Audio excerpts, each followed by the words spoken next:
The simplest form of Wheatstone bridge that can be analyzed using experiments is a meter bridge. So you can say that a meter bridge is a simple practical form of the Wheatstone bridge. Now obviously by the name meter bridge, it is easily realized that the length of the wire that we use in this type of device is of 1 meter. So in this case, the length of the wire AC is 1 meter. That is 100 centimeters. So this is actually a Wheatstone bridge, and because the length of the wire used is 1 meter, it is called as the meter bridge. So this wire is of uniform cross section. The cross section of the wire is uniform.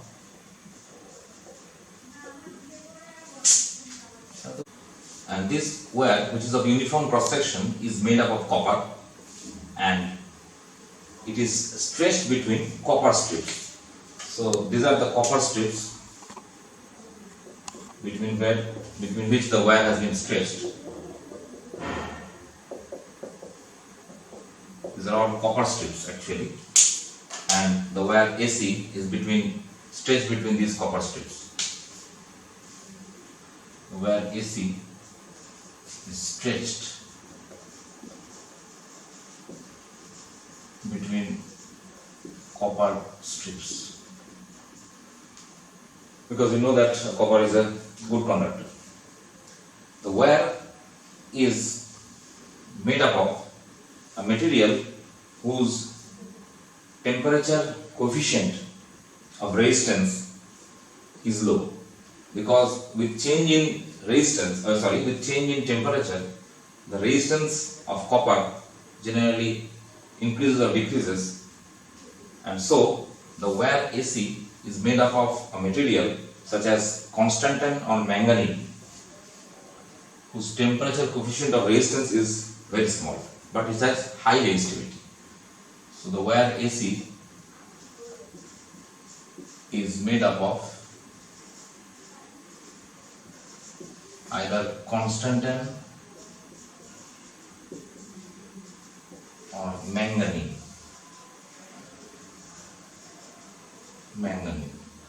And these materials, constantan or manganese, they have low temperature coefficient of resistance. That means with change in temperature, the resistance will not change, or the change will be very negligible. Low temperature coefficient of resistance, and they have high resistivity, and the resistivity is high.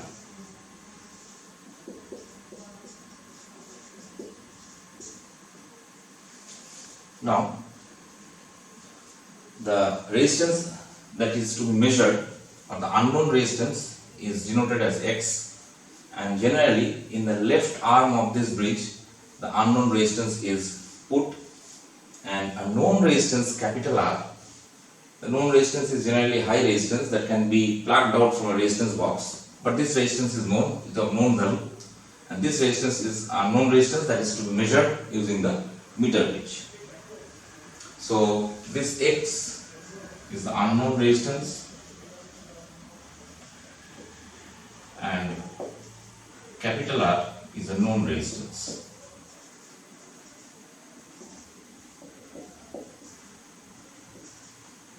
From the point B, using a key and a galvanometer, there is a metallic rod with a knife edge over it, and that is called as the jockey, J.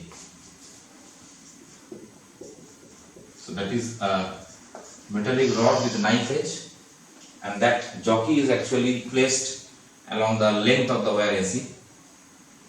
When the bridge is balanced, just like the Wheatstone bridge, when the Wheatstone bridge is balanced, no current flows through the galvanometer.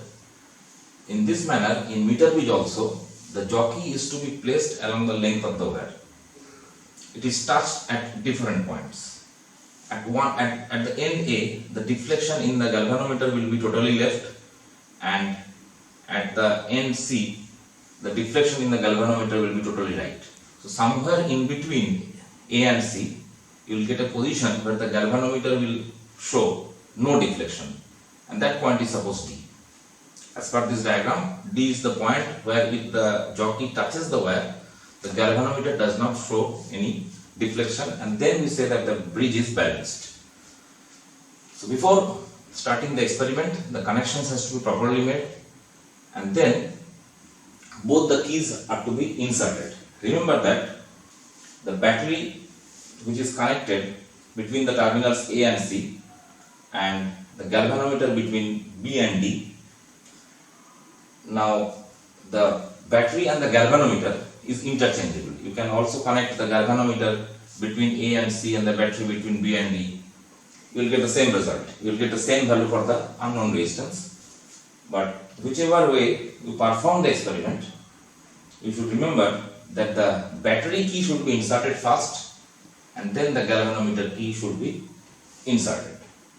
And as per this diagram, there is a high resistance which has been connected in series with the galvanometer in order to protect the galvanometer, because due to some erroneous connections, if a large current flows through the galvanometer, it can destroy the galvanometer. So to protect the galvanometer, a high resistance has been connected in series with the galvanometer.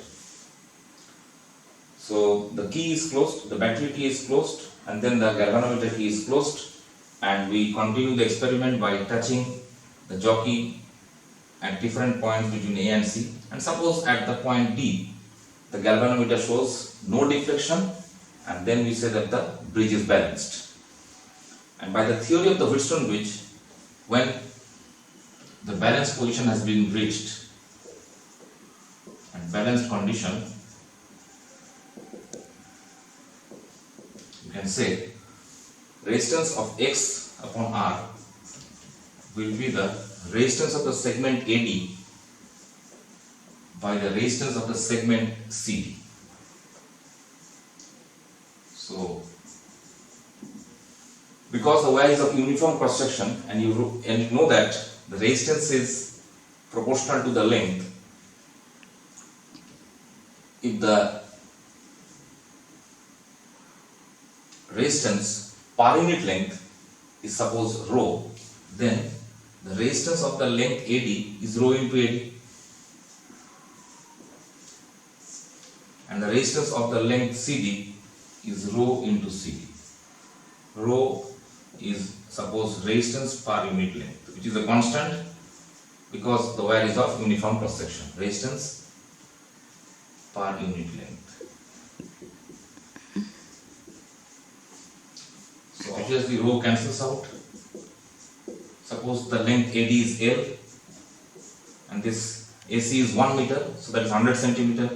So this can be written as 100 minus L centimeter, and this is obviously L centimeter. So this becomes L upon 100 minus L. So we have X equal to R into L by 100 minus L. So this is the experiment that we perform, and actually you can perform the experiment with various different unknown resistance and putting different known resistance in the resistance box. You can also interchange the resistance box and X. If you place X here and if you place X in between these 2 points and R in between these 2 points, then also you can perform the same experiment. You will get a different balancing length. You can take all the average of the balancing length and then find the result. That will be more appropriate. So this is the strategy of applying Wheatstone bridge in experimental purpose. Now remember that this Wheatstone bridge is not very good for calculating resistances which are of value less than 1 ohm. So this meter bridge is not that efficient. Meter bridge cannot be used to find or determine low resistances. Now, this is because of the end corrections.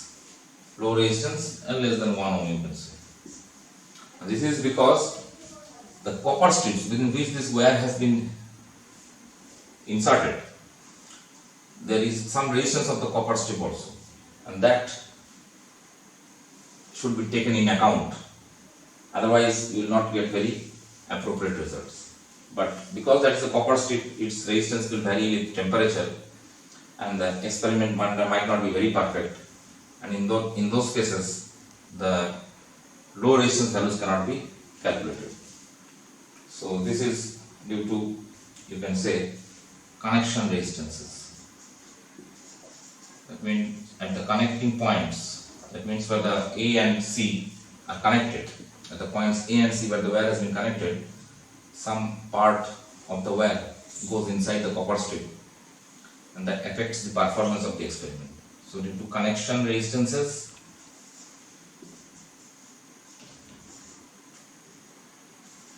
or end corrections, you can say, that has to be applied.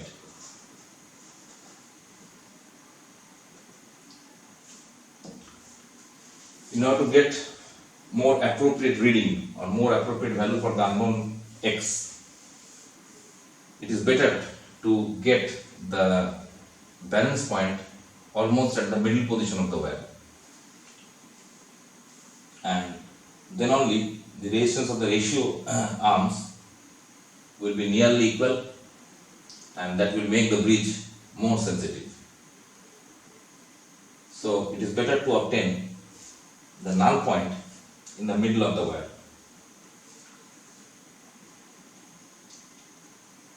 And the bridge is performing its best, or it is more sensitive, if all the 4 resistances and the galvanometer resistance is also of the same order. If all the 4 resistances, that is X, R, the resistance of this segment, the resistance of this segment, as well as the galvanometer resistance, they are of the same order. And for measuring very low resistances, this is not good, and so we shift on to another type of experiment that is called as the Carey-Foster's bridge experiment, which is much beyond the scope of our syllabus. So we need not discuss that. But still, in order to make the the meter bridge perform at its best, it is better to have all the resistance of the same order, and it is better to obtain the null point at the middle of the segment AC. In order to convert a galvanometer to ammeter, as you all know that ammeter is a device which is used to measure current, and it is connected in series. In order to convert galvanometer to ammeter, we actually connect a low resistance in parallel to the galvanometer. So you can say that ammeter is equal to galvanometer plus a low resistance in parallel. Low resistance in parallel. And this low resistance that has been connected in parallel to the galvanometer is also called as shunt. As such, we call an ammeter as a shunted galvanometer. So now, very simple strategy is definitely connecting a low resistance in parallel to the galvanometer.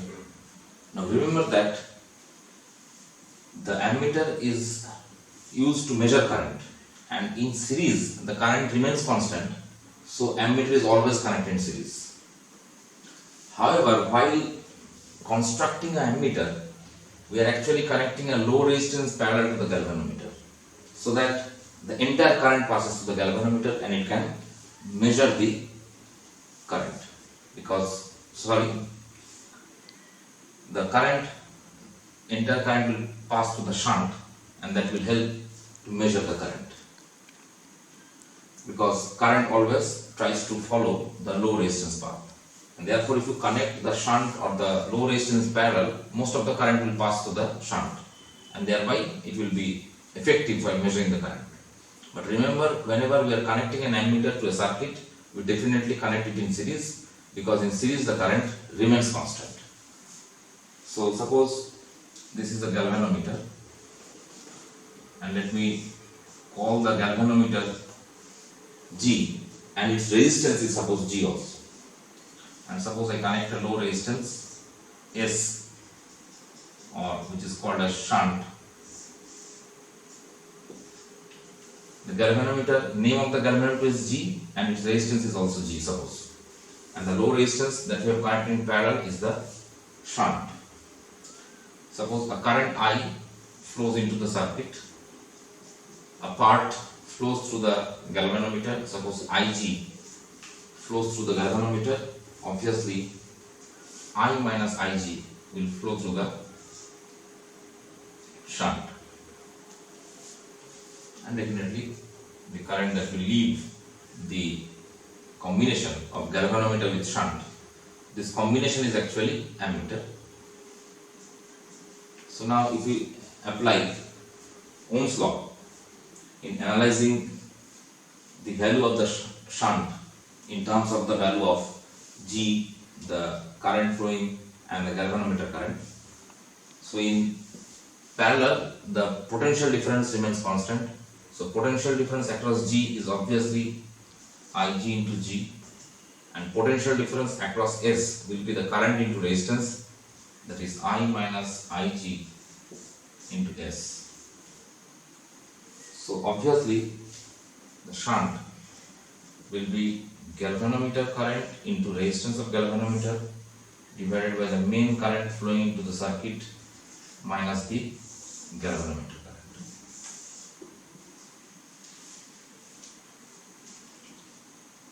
And if you want to know the resistance, combined resistance, obviously you see that the galvanometer and the shunt are in parallel, so the combination will be 1 by G plus 1 by S, and then you calculate and find the reciprocal, that is obviously Gs by G plus S.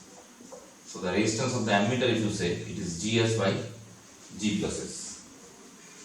Since S is very low, the resistance of the ammeter is obviously low. Remember that if the if the ammeter is ideal, the resistance of the ammeter should be 0. Resistance of an ideal ammeter is 0.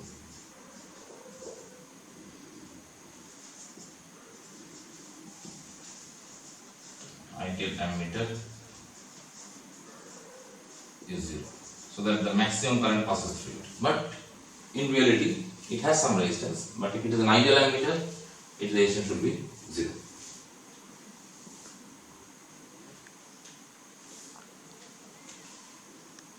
So now, to convert a galvanometer to voltmeter, what we do is we connect a high resistance in series. A voltmeter, as you know, it is used to measure potential differences between any two points in an electric circuit. It is also used to measure the EMF of a battery or a cell.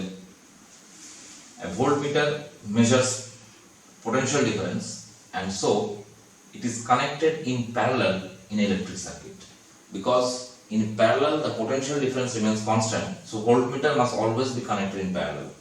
However, in order to convert a galvanometer to voltmeter, we actually add a high resistance in series to the galvanometer. So the galvanometer with the high resistance in series is the voltmeter, but in order to measure the potential difference, voltmeter must always be connected in parallel, because in parallel the potential difference of the voltage remains constant. So suppose there is a high resistance capital R and it is connected in series to the galvanometer. The galvanometer resistance is G and its name is also G, and this is the high resistance. This combination is actually the voltmeter. So suppose a current passes through the galvanometer, and that current is suppose Ig. Obviously Ig will flow out, and the potential difference between these 2 points is suppose V. So obviously you can say that V is equal to the current into the resistance. So the current entering the circuit in series, it will remain constant, it will be Ig. and the series combination of R and G is obviously R plus G. So what is the potential difference? It is obviously V equal to Ig into R plus G. Now we have to find the value of the resistance, high resistance R. So R is obviously equal to V by Ig minus the galvanometer resistance. So this is the high resistance that is connected in series to the galvanometer. And you can say that the effective resistance of the circuit or the voltmeter is obviously R plus G. And definitely it is greater than G itself. So it is obviously a high resistance. So a voltmeter is definitely a high resistance device, whereas a ammeter is a very low resistance device. And so if the voltmeter is in the ideal, its resistance should be infinity. Resistance of ideal voltmeter is usually very high, but on an ideal basis I am saying that it is infinite. Resistance of an ideal voltmeter is infinity, unlike the resistance of an ideal ammeter, which is 0. So now we will discuss series combination of cells. Series combination of cells. As you all know that a combination of cells is called as a battery. So a series combination or a parallel combination of cells will produce a battery. So let us start with two cells. Suppose there are two cells of EMF E1 and E2, and their internal resistance is suppose R1 and R2. So this is the first cell of EMF E1, the second cell of EMF E2. Their internal resistance are respectively R1 and R2. Now, as this is a combination of two cells in series means they are connected in such a manner that the negative connects to the positive of another cell, and so on. Or opposite is also possible. That means the same current should flow through each of the cells. So what will be the equivalent EMF of this combination, and what will be the equivalent internal resistance of the combination? So for that, let us use Kirchhoff's law. That means what we want to do is we want to have an equivalent cell of say EMF E and internal resistance R, and what is the equivalent EMF we have to determine, and what is the equivalent internal resistance that we have to determine. So let us consider the endpoints of this combination as suppose A and B, and suppose the cell takes this form, that means it is capable of delivering a current I, and because it will be connected in some circuit definitely, the current I will enter the circuit and it will leave it. So on that basis I am saying that the current I flows in this direction.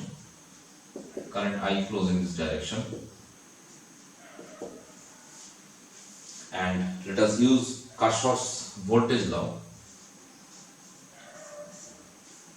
along this path. Suppose we move from B to A. So as we move from B to A, definitely, if you remember, current flows from high potential to low potential. So B must be at a high potential. So potential at B is VB. Current and resistance, current flowing is the same as that of the path. The path that we are considering and the current flowing are in the same direction. Hence the product of resistance and current is negative. Along this direction, the battery EMF, it is negative to positive, that means the EMF is increasing. So this will be E2. Similarly, IR1 will be negative. E1 will be positive because minus to plus, and VA will be negative because it is at lower potential, and this sum will be 0. So what will be? We want to find VA minus VB, because if you see that this point is A and this point is B, so VA minus VB we want to find, and let that VA minus VB be called as V. So obviously you see that VA minus VB will be equal to E1 plus E2 minus of I into R1 plus R2, which means that V is equal to E1 plus E2 minus of I into R1 plus R2. If you remember Ohm's law, then you probably know that the terminal potential difference across the ends of a cell is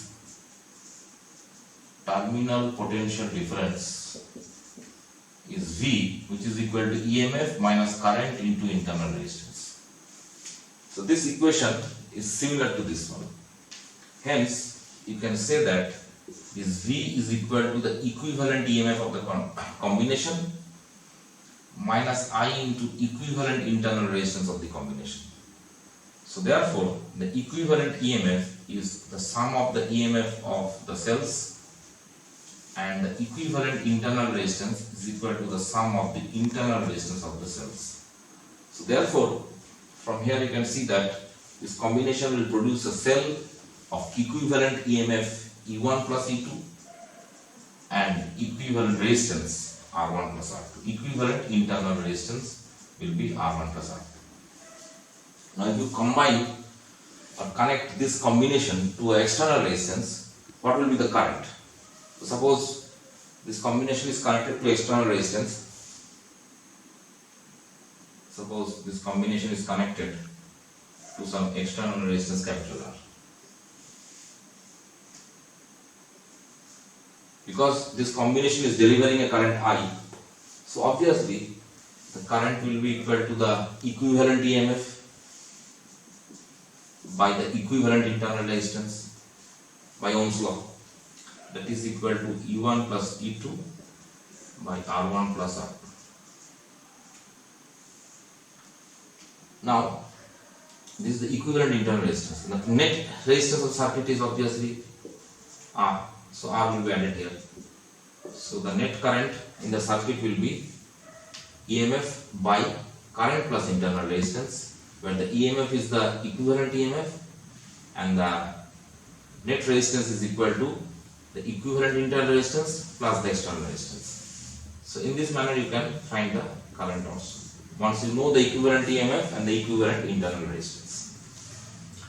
Now the polarity of any battery can be made opposite. Still, if the same current flows to them, then they are in series. So if you note down it,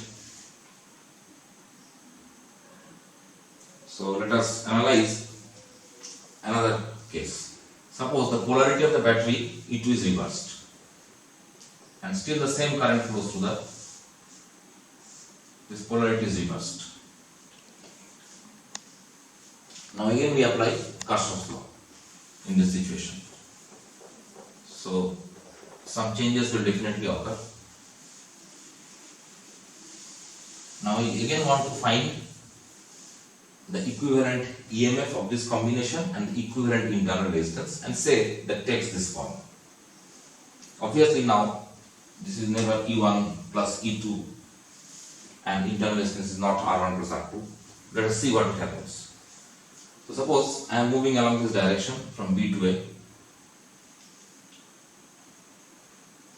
Suppose we don't have this external resistance. Suppose I am moving along this direction, and let us apply KVL, Kirchhoff's voltage law. So obviously as the current flows from high potential to low potential, so VB must be greater than VA. So VB, current and resistance, product of current and resistance is negative because we are moving in the direction of the current. So this is minus IR2.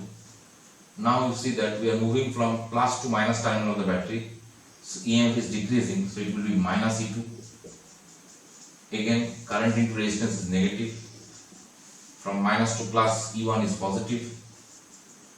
Minus VA equal to 0, which means that VA,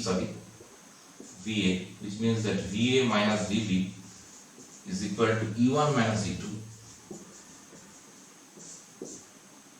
minus I into R1 plus R2. So again, if you compare this with this equation, you see that this is the terminal potential difference, this is the equivalent EMF, and this is the equivalent resistance, equivalent internal resistance. So equivalent EMF is now E1 minus E2, whereas the equivalent internal resistance will be R1 plus R2. The equivalent internal resistance remains the same, but the equivalent EMF is equal to E1 minus E2. Even E1 could have been reversed, whatever it is, you have to analyze it using Kirchhoff's law. What will be the equivalent EMF or what will be the equivalent internal resistance? And then the current will flow the path of the battery that dominates. Suppose this is a 6 volt battery and this is a 4 volt battery, then the net EMF will be 2 volt. And suppose this is the 6 volt battery and this is the 2 volt battery, the net EMF is 2 volt, but the polarity will be reversed because this will dominate then. 6 volt, 2 volt. The net EMF is 6 minus 2, that is 2, but the polarity of the battery will reverse because this dominates. So accordingly you have to calculate the net EMF and the net internal resistance and the current delivered by the combination. So in this case, if again you see that the combination is fed to an external resistance capital R, then obviously the current will be equal to the net EMF, that is E1 minus E2, by the net resistance of the circuit, that is capital R plus R1 plus R. So now let us consider n cells of same EMF connected in series. A very simple case where n cells are connected in series.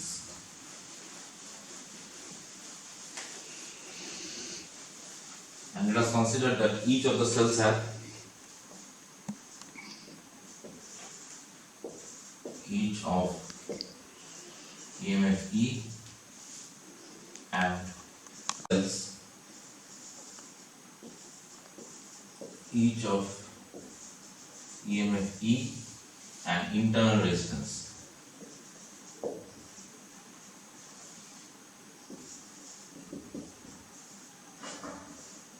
Small r are connected in series.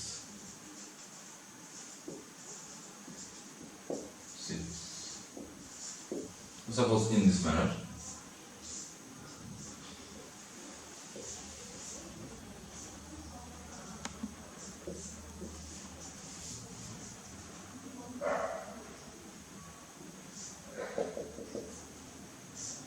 So this is a combination of n cells, each of EMF E and internal resistance R, and the combination is connected to external resistance capital R.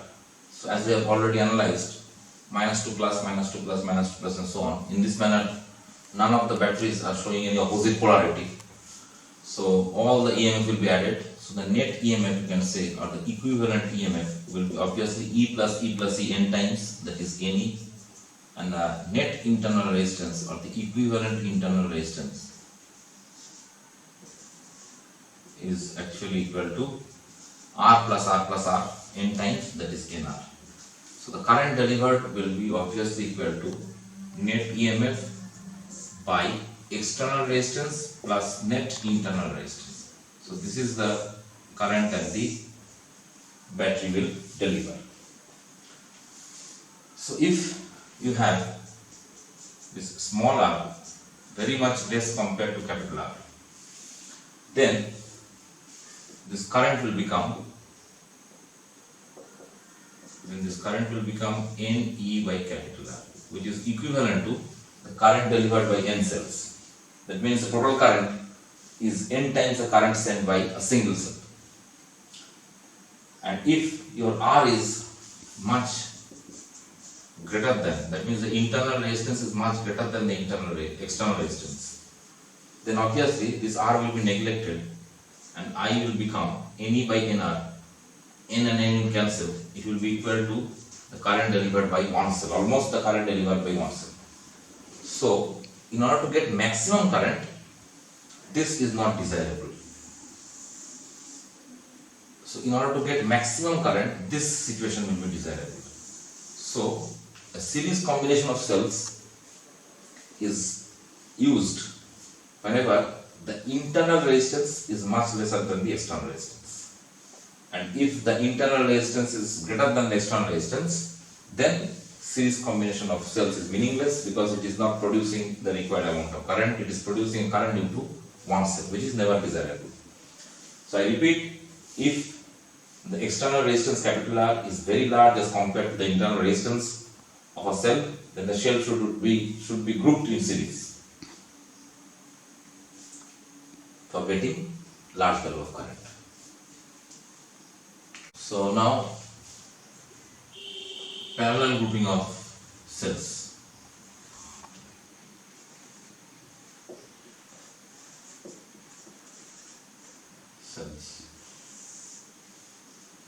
So in parallel grouping, suppose we take a combination of two cells.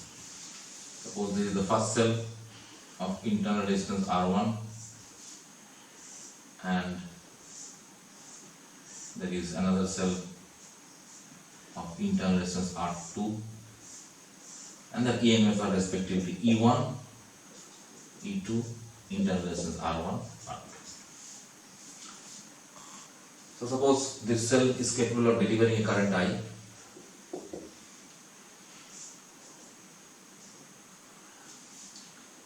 And suppose the current I1 flows through this branch and I2 flows through this branch. Now we are trying to have a combination which will behave in this manner.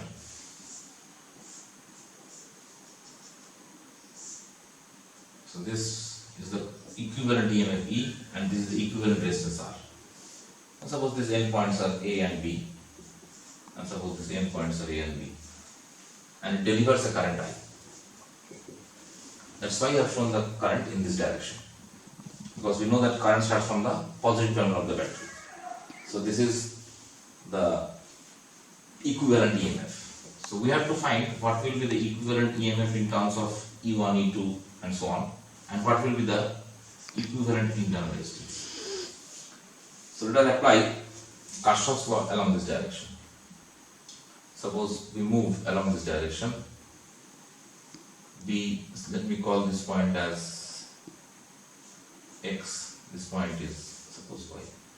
So along this path BXYA. So potential at B is VB. Along this direction, in the direction of current we are moving, along this direction. So current into resistance will be negative. Current in this branch is obviously I1. Current in this branch is obviously I2. So this will be minus I1 R1. Minus 2 plus EMF increases, so E1. And then this is minus VA, which is equal to 0. So VA minus VB is obviously E1 minus I1 R1.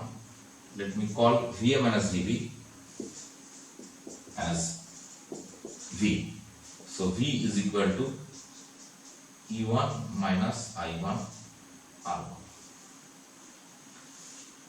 And similarly, if I move along this path, suppose this point is M, this point is N, and suppose I am moving in this direction, B, M, N, A, along this direction.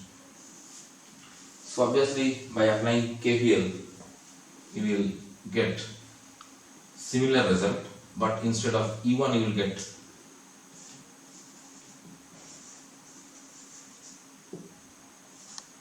E2. Instead of I1, you will get I2, and instead of R1, you will get R2. So E1 minus I1 R1, E2 minus I2 R2 is the terminal potential difference, you can say. Now, the current delivered by the battery in its equivalent form is obviously I1 plus I2. So from here, if you find I1, what you will get? You will get I1 will be E1 minus V by R1. If you note this carefully, I1 R1 is E1 minus V, so I1 is equal to E1 minus V by R1. And similarly from this equation, I2 R2 is E2 minus V, so I2 will be E2 minus V by R2. So you can say that I is equal to E1 by R1 plus E2 by R2 minus V 1 by R1 plus 1 by R2.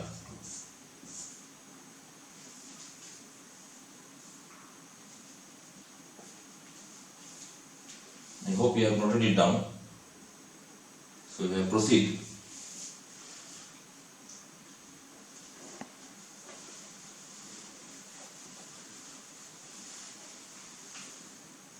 So now from this equation, we get V into 1 by R1 plus 1 by R2 is equal to E1 by R1 plus E2 by R2 minus I.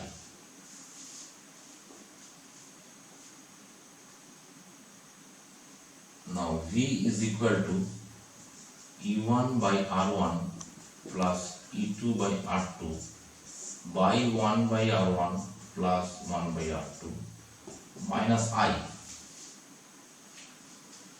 divided by this one. I divided by 1 by R1 plus 1 by R2.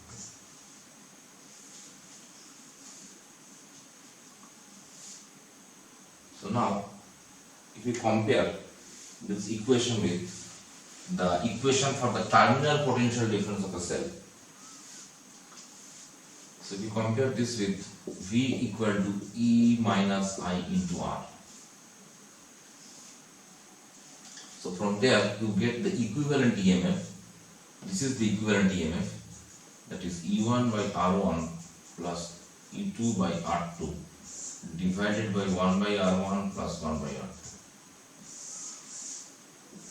And this equivalent internal resistance will be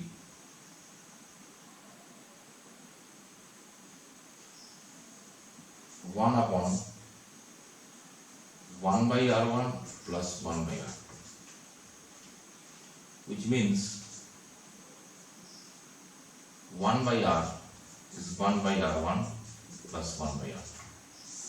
So this will be the equivalent internal resistance, which is 1 by R equal to 1 by R1 plus 1 by R2, obviously because the two cells were in parallel. And this will be the equivalent EMF, that is E. So from this one also you can say that R is equal to R2 R1 by R1 plus R2. But if you have three cells, then this will be more appropriate, because 1 by R will be 1 by R1 plus 1 by R2 plus 1 by R3 and so on. For two cells you can just write it as R1 R2 by R1 plus R2. And the equivalent EMF will be, for suppose there are three cells, then it will be E1 by R1 plus E2 by R2 plus E3 by R3 by 1 by R1 plus 1 by R2 plus 1 by R3. So E will be this one and the equivalent resistance will be this one. Equivalent internal resistance will be this one. So in that case you can also find the current delivered by the battery to an external resistance. Suppose there is an external resistance capital R, then just as I have done in the case of series grouping, then the current will be equal to the equivalent EMF divided by the sum of the external resistance and the net internal resistance. So if one of the batteries is reversed, then either E2 or E1 will be minus, but this will remain unchanged. So this is a brief analysis of two cells in parallel. We now consider M cells, each of EMF E and internal resistance R are connected in parallel. So this is the situation, each cell is having EMF E and internal resistance small r, and there are m number of such cells. And suppose the combination is connected to an external resistance capital R, and this combination produces a current I that flows through capital R. So, because all the batteries or the cells are in parallel, the equivalent EMF is E itself. The equivalent EMF is E itself. But the equivalent resistance, equivalent internal resistance will be 1 by R plus 1 by R plus 1 by R, 1 by small r, 1 by small r plus 1 by small r, m times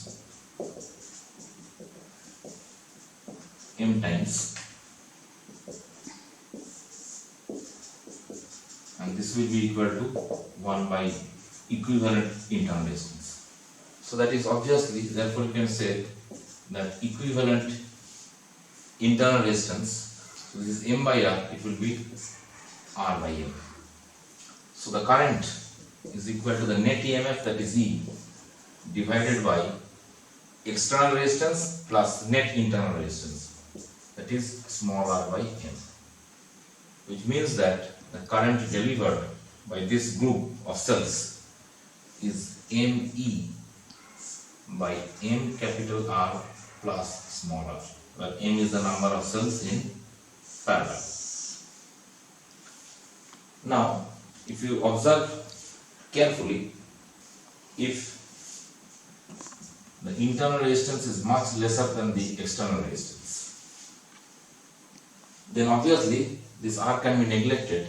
Then your I will become ME by MR. So I will become E by R. That is the current delivered by one cell. But if this is current delivered by one cell, so this is not desirable. So if the internal resistance is much less than the external resistance, then parallel looping should not be used. However, if you see that if internal resistance is large compared to capital R, that is the external resistance, then this MR can be neglected and I will become ME by small r. Now this is desirable because we are getting current due to M cells. So whenever the internal resistance is much greater than the external resistance, parallel looping should be used, and whenever the internal resistance is much less than the external resistance, then series looping should be used. So this is a brief idea of series and parallel looping. In the next lecture I will cover mixed looping of cells, potentiometer and numericals associated with this lecture.